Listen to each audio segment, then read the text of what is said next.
Bioneers' Revolution from the Heart of Nature is made possible in part by Organic Valley, a farmer-owned cooperative producing local food with the future in mind since 1988. Learn more at organicvalley.com. Welcome to the Bioneers, Revolution from the Heart of Nature. I want to suggest to you that we have a problem that we can solve.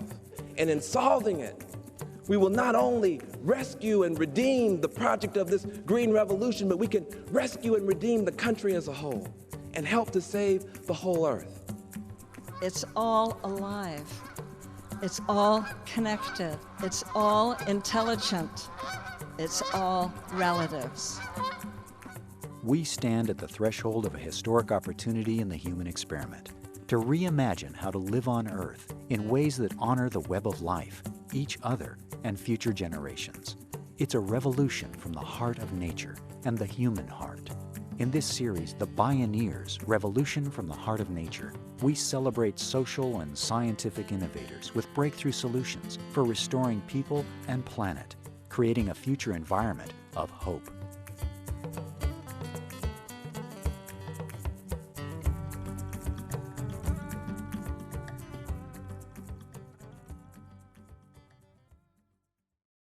Just how dumb do they think we are?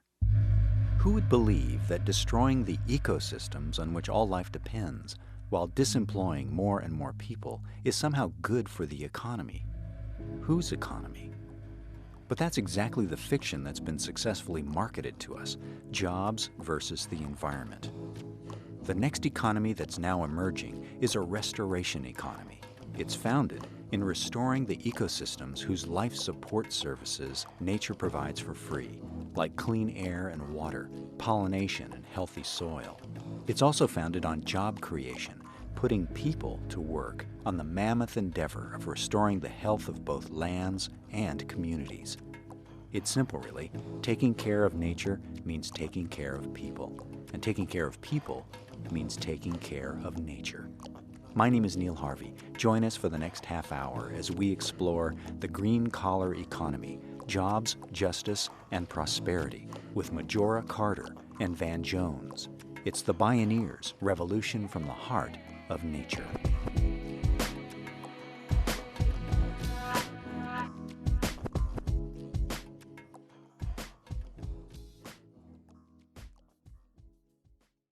I've spent the past 20 years trying desperately to get people to pay attention to what's going on in urban America. I mean, we would call newspapers, we would call television stations, and we would say, you know, kids are dying. We're going to funerals every other weekend, not interested. We got kids going to school in Oakland, 30 kids in the classroom, 6 books, no chalk, not interested. Police brutality, not interested. The United States is now the #1 incarcerator in the world. 5% of the world's population, 25% of the world's prisoners, mostly black, brown, and poor folks. 1 out of every 4 people in the world locked up in the United States. Not interested.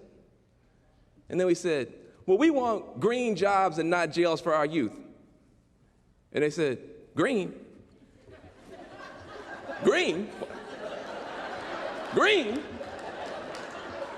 Give that man a microphone, Oh. Van Jones rose to national prominence on the premise of green-collar jobs, not jails. This visionary community leader has teamed up with numerous allies from both the social justice and environmental communities to help leverage the buzz about green-collar employment into a national movement. Through his Oakland, California-based nonprofit, Green for All, Van Jones proposes a radically simple solution for both environmental destruction and social inequality. Bring the rising green revolution to low-income, urban America. Van Jones spoke at a recent Bioneers conference. The question now has to be asked, and it has to be answered. As this movement moves from the margin to the center of politics, from the margin to the center of culture, from the margin to the center of the economy, who are we going to take with us, and who are we going to leave behind? Who are we going to take with us? And who are we going to leave behind? That is the central moral challenge that we face. These young men are growing up in West Oakland. They have asthma rates off the charts, pollution off the charts. It's right by the port where the cheap goods come in from Asia, and then the trucks sit there and idle to take stuff all to Walmarts all around the country, and they sit there and breathe that in. Children walk into school every day with setting off metal detectors when they walk in the building, not because they have a gun, because they have an inhaler. Are these young people a part of this green revolution? Do they have a place? This is the question. I want to suggest to you that we have a problem that we can solve. And in solving it, we will not only rescue and redeem the project of this green revolution, but we can rescue and redeem the country as a whole and help to save the whole earth. And that project is this. We have now not just ecological problems, but we have new solutions. We have new products, new services, new technologies. We have solar power now, wind energy, hybrid this, high-performing buildings, organic agriculture. We have the solutions. We have a green wave that's rising. Can we make sure that green wave lifts all boats? Can we make sure the green wave lifts all boats? I say that we can. And I say that in making sure that the green wave lifts all boats, we will not only beat global warming, but we will slash poverty, and we will unite this country. Van Jones has been an outspoken advocate for green-collar jobs from Oakland to the halls of Congress. Green for All, the nonprofit advocacy group he founded, as well as One Sky, Energy Action, the Apollo Alliance, Center for American Progress, and Wisconsin Strategy Group, have helped define green-collar workforce development in the new economy. Van Jones says the rightful place for low-income people in the green economy is at work.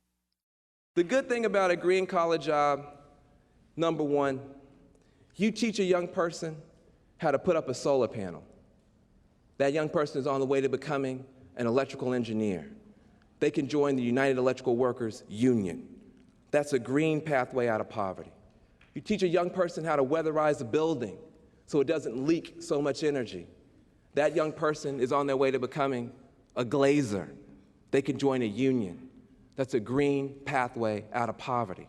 The good thing about a green-collar job is it can't be offshored or outsourced. You can't put a building like this on a boat, send it to India or China, have them weatherize it, put a solar panel on it, send it back. You can't do it. It doesn't work that way. That's not how the green economy works. And God bless India and China. We want them to do well economically. We also want to make sure that people here can have dignified work. So it's a good thing. The other good thing about the green economy is if you get people in on the ground floor, if you get them in on the ground floor, what it means is those young people today might be installing a solar panel, but it's a growing industry. In a couple of years, maybe just 2 years, they'll be a manager. And maybe in 3 or 4 or 5, they'll be an owner themselves or a contractor. Okay. So you're talking about building a green economy that's strong enough to lift people out of poverty.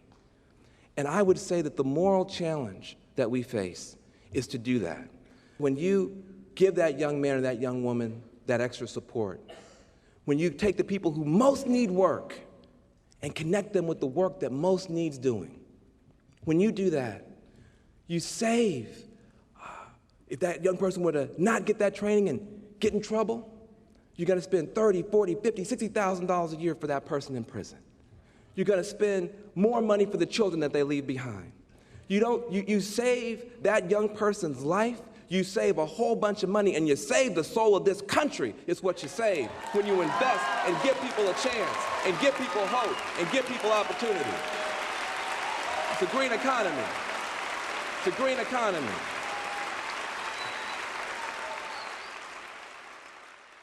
Pie in the sky? From Green Core Chicago to LA's Green Jobs Campaign, City leaders are starting to realize the potential for addressing urban ills by developing a well-trained green workforce. For starters, the American Solar Energy Society reports that in 2006, energy efficiency and renewable energy industries generated $970 billion in revenues and created nearly 8.5 million jobs. One academic study finds that if 25% of all U.S. energy were produced from renewable sources by 2025, we would generate 5 million new green-collar jobs. Work that pays enough to support a family and that provides training for a career path out of poverty. Van Jones points to the Solar Richmond program. By 2010, it plans to have 5 megawatts of solar energy installed on residential and commercial rooftops in this polluted, disemployed San Francisco Bay Area suburb notorious for environmental injustice. The training program does not charge low-income homeowners for the labor of young construction trainees. They got up every morning. They spent 9 weeks with the Solar Richmond program. They had to learn that 9 o'clock means 9 o'clock. They had to learn how to use tools, and they had to transform themselves. But it used to be, in the old gray pollution-based economy, that it didn't have jobs for people, didn't include people. It used to be that these folks were seen as the villains. These are the villains. These are the bad guys. We got to hire a bunch of police. We got to have more prisons because these are the villains. In this green economy, you are looking into the eyes of the ecological heroes. The ecological heroes. If we give them the tools and the training and the technology, they can retrofit a nation. They can retrofit a nation. We can weatherize millions of buildings, put up millions of solar panels. They can save their own lives and their own children. And we have the obligation to do that. Now, in closing, let me say this.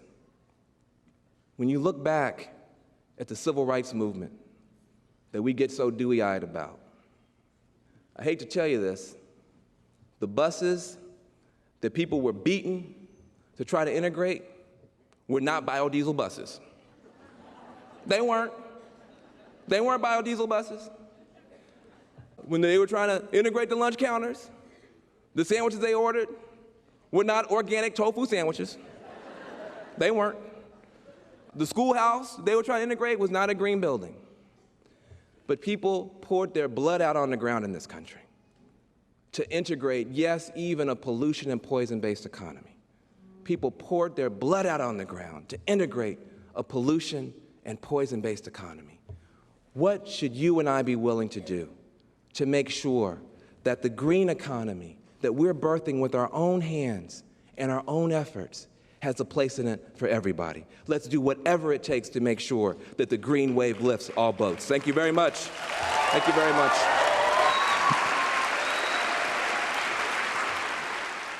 Van Jones, co-founder of Green for All.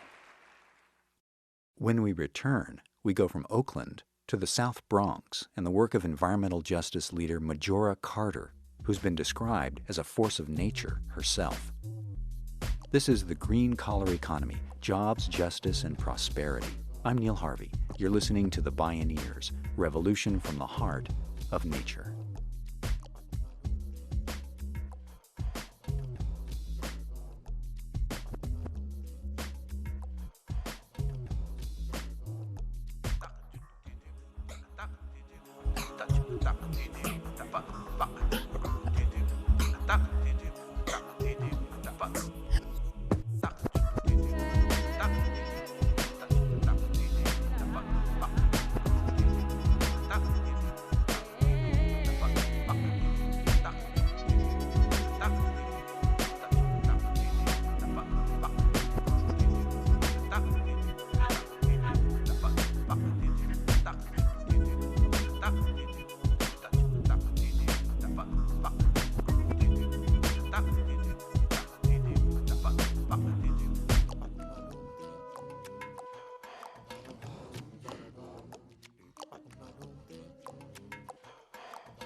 You can download this and other programs on the radio pages at www.bioneers.org.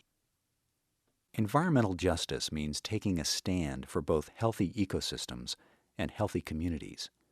It's the vision of urban renewal that replants trees in asphalt deserts, that rewilds cemented-in creeks, restores neighborhood parks. Environmental justice advocates dream of transforming the wounds of inner cities and disemployed working people into vibrant urban neighborhoods where residents find job opportunities and training for living-wage work in the new restoration economy. This dream is already taking shape on the ground. In New York's South Bronx, a local corporation is pushing the boundaries of what everyone believed was possible in urban America. I'm from the South Bronx, and it's a poor community of color with some really significant environmental, social, and economic problems. But it's not all that particular or unique, quite frankly. There's a South Bronx in every city, in the country, probably world. They go by other names. East Palo Alto, West Oakland, sometimes the Ninth Ward of New Orleans, places like that. Sustainable South Bronx was founded by the unstoppable Majora Carter. Carter was recently named one of the 25 most influential African Americans by Essence magazine. She won a MacArthur Genius Award for her fierce persistence and visionary leadership in implementing economically sustainable urban environmental restoration projects. Majora Carter has lived her whole life in the South Bronx. She successfully shifted New York City development projects that would further degrade her community towards positive environmental service-based models. But she focused on the greening of her hometown only after she accidentally discovered its hidden natural beauty. Majora Carter spoke at a recent Bioneers conference. Now, I started down this green collar road because of a dog. And literally, I owe my career to that animal. Her name is Xena. Found her, and she was like a little stray that didn't want her, but she showed up, and I took her in. And we were fighting against this huge waste facility that was coming on the waterfront. But interestingly enough, at the same time, we kept getting all these notices about doing some work on the Bronx River, doing some restoration work. And I was like, it's a bit beyond restoring. Come on. And I wasn't quite as innovative and imaginative as I am right now. But during one early morning jog, she took me into what I thought was just one of our many illegal garbage dumps in the neighborhood. And it turns out it actually dead-ended at the Bronx River. I was like, wait, we're a peninsula surrounded on three sides by water. Why can't we get to it? So I wrote a proposal for a $1.25 million federal transportation grant that would create a waterfront path going all the way around our waterfront, including dedicated on-street bike paths as well. And after a series of many, many different cleanups, we were able to create the kind of waterfront park, actually the very first one that we've had in more than 60 years.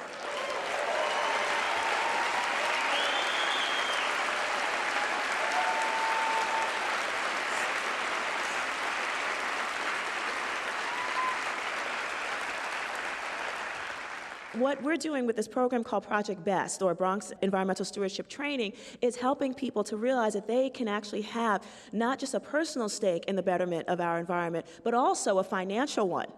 There's 25% unemployment in our community. Helping people to see the world in those terms is also really amazing. So we're training people in the skills of environmental restoration, everything from cleaning up contaminated lands. We've even showed them different kind of projects called crime prevention through environmental design. It's like how you prune a tree so that street lights can filter into a street where criminal activity cannot happen, because when you shine lights on things, that stuff is more difficult to do.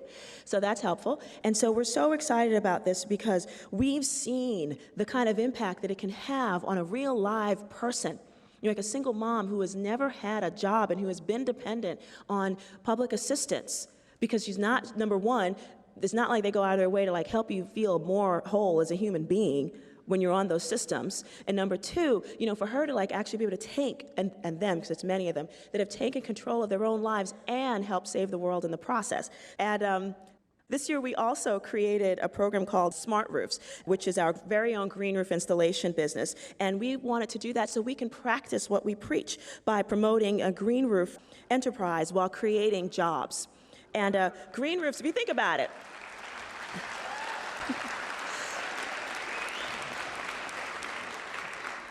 And we haven't done all these yet, but that's the idea. But the point is, if you do green roofs like this on a massive scale, you're reducing urban heat island effect. You're mitigating the amount of stormwater that's going into our water treatment plants, which of course end up, mostly in poor communities of color. They both add up to using less energy consumption and less brain-damaging pollution and more family stability through green-collar jobs. So this is some of our folks actually up doing the very first residential green roof in all of New York City. And lastly, this is our proposed eco-industrial center, which is a collection of businesses that recycle and use recycled materials. And it would sit on a 25-acre plot of land that actually, has good barge and rail access, which would incorporate jobs and citywide solid waste mitigation, as well as fewer trucks. The Greenway could also run through it, and it would produce a more healthy future for the South Bronx. Now, think about it.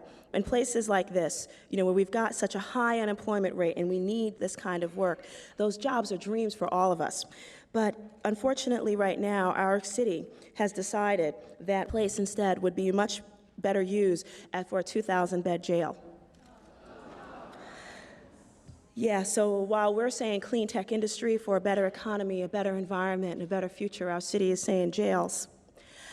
They're doing this huge, big citywide plan, sustainability plan for the future, and I'm not sure if my dear city considers those 2,000 beds part of a plan for low-income, affordable housing. But just remember that it is the same practices that give us excess carbon dioxide and other toxic industry also entrench poverty. If we can talk about putting a cap on our carbon emissions, then we damn well better learn how to put a cap on our poverty emissions.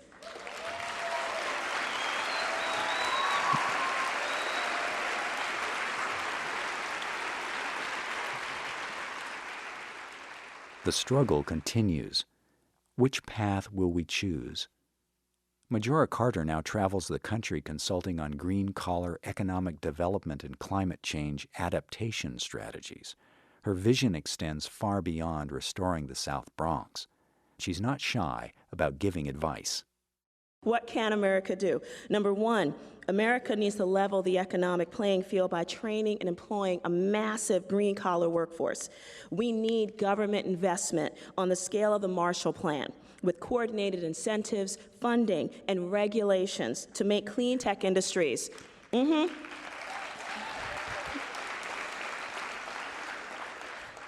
Because if we're not making clean tech, green-collar jobs flourish domestically, and if it's not coming from the top down, it's already coming from the bottom up. Any of you in your positions, as you're giving campaign contributions or you get a chance to talk to anybody, we've got to make sure that that is in the public debate as well.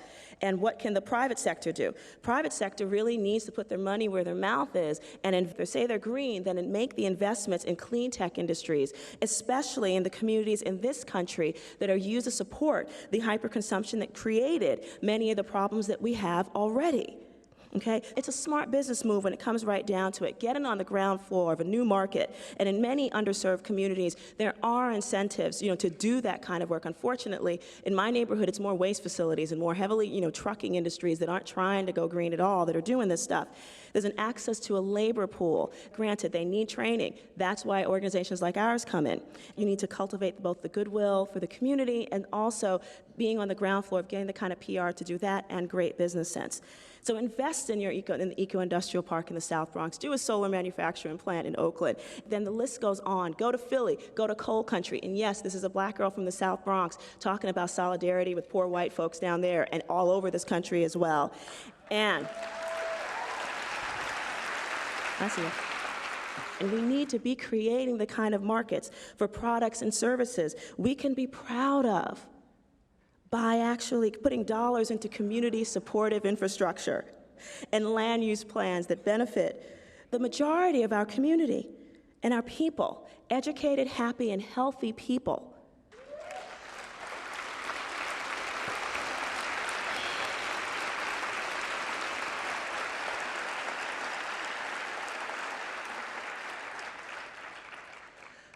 Environmental justice is civil rights in the 21st century. Why? Because the benefits range as far as, supporting the polar bears, profits, and most importantly, people. We're saying green for all, and you all are going to be saying it pretty soon. And that's because we really believe that you shouldn't have to have a ton of green in order to be green. Okay?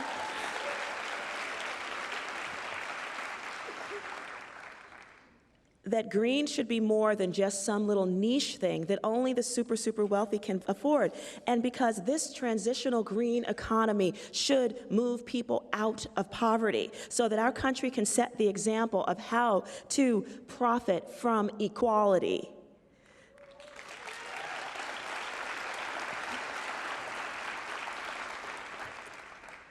Why are we still building monuments to our collective failures when we could be building monuments to hope and possibility? I hope you'll join me. Thank you. Majora Carter from the South Bronx in New York.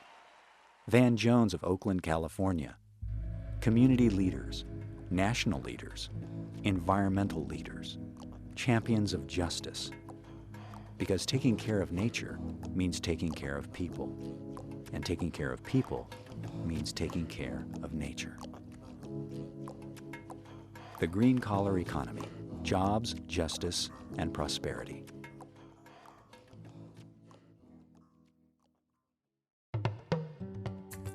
Downloads of this program and many other Bioneers radio shows are available on the radio pages at bioneers.org or by calling 877-BIONEER. That's 877-246-6337. Visit Bioneers.org, where you can learn how to attend the annual October Bioneers National Conference and local Beaming Bioneers conferences. Purchase the radio series, conference CDs and DVDs, and Bioneers books.